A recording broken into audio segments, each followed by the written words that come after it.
Merci beaucoup.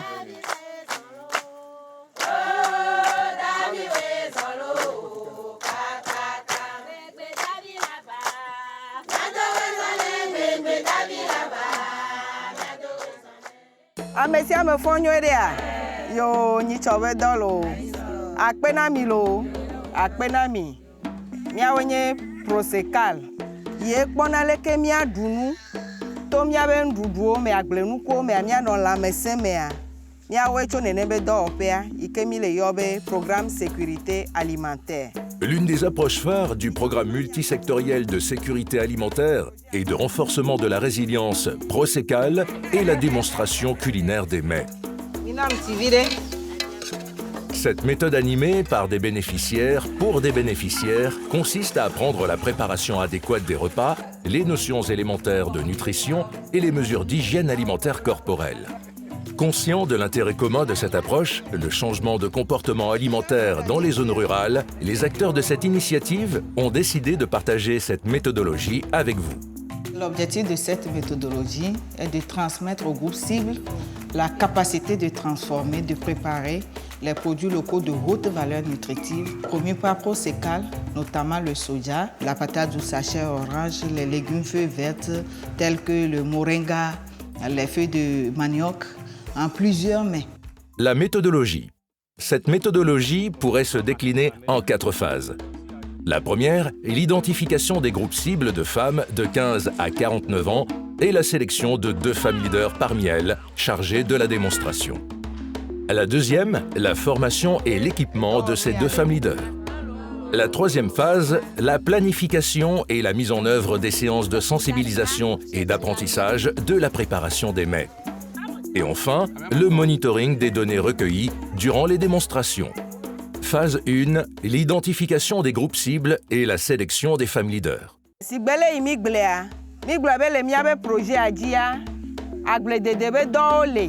Afin d'identifier correctement les groupes cibles, il est nécessaire de s'appuyer sur les organisations féminines existantes dans les communautés, telles que les groupements agricoles, les groupes folkloriques ou les groupes de balayage du village. Une fois la liste établie, des investigations sont menées auprès des personnes ressources sur leur fonctionnalité. Ainsi, sur la base de l'analyse des informations reçues, une seconde liste est retenue pour la sélection des femmes leaders.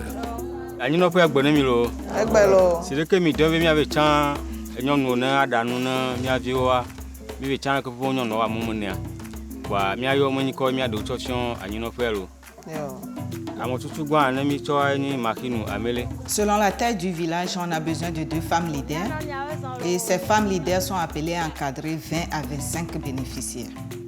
Notons que ces femmes leaders sont des femmes volontaires, dynamiques et bénéficiaires de Prosecal. Phase 2, la formation et les équipements. Ces femmes leaders bénéficient ensuite de la formation sur les notions élémentaires en nutrition, l'hygiène de base, la transformation et la préparation des mets, et surtout à base des produits locaux promus par Prosecal.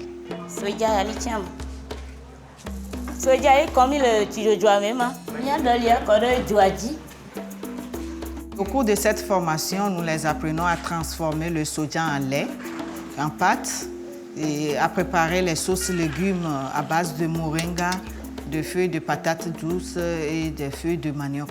Il est également mis à la disposition de chaque binôme de femmes leaders un kit culinaire. Marmites, fourneaux, bassines, plats, etc.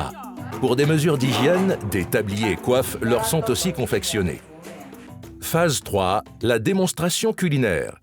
Une séance réunit entre 20 et 25 participants. Les femmes leaders ou les agents de santé communautaire commencent la sensibilisation sur le thème retenu pour la causerie éducative. Par exemple, l'alimentation du jeune enfant selon les tranches d'âge.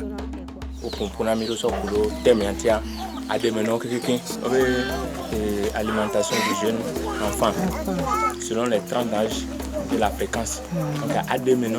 Généralement, la mise en œuvre des démonstrations culinaires est coordonnée par les responsables des formations sanitaires. Et une fois que la date de la démonstration culinaire est retenue, les femmes leaders passent à la mobilisation de la population.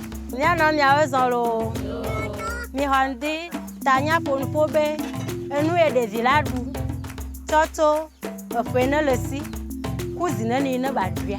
Ija da moringa me desi, soja kume, dote, saboulé, timachi. Ensuite, les femmes leaders présentent les ingrédients et le travail qui sera fait avant de démarrer la séance. Adito le djetiamo. Après les explications sur les étapes de préparation du mets, elles cèdent leur rôle aux femmes bénéficiaires. Puis, elles les encadrent pendant la session de préparation, jusqu'à l'obtention de l'aliment cuit. À la fin de la préparation, les mets cuisinés sont dégustés par les participants. Phase 4, rapport et monitoring des données.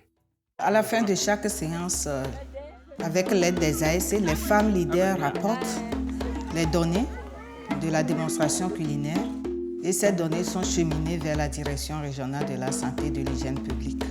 À travers les séances de démonstration culinaire et les sensibilisations faites sur les notions essentielles en nutrition et hygiène de base, un changement majeur dans le comportement des groupes cibles a été noté. Dans la plupart des localités, un grand nombre de bénéficiaires se sont appropriés ces pratiques. L'intérêt de cette approche est que ça a mené à un changement de comportement alimentaire au niveau des communautés.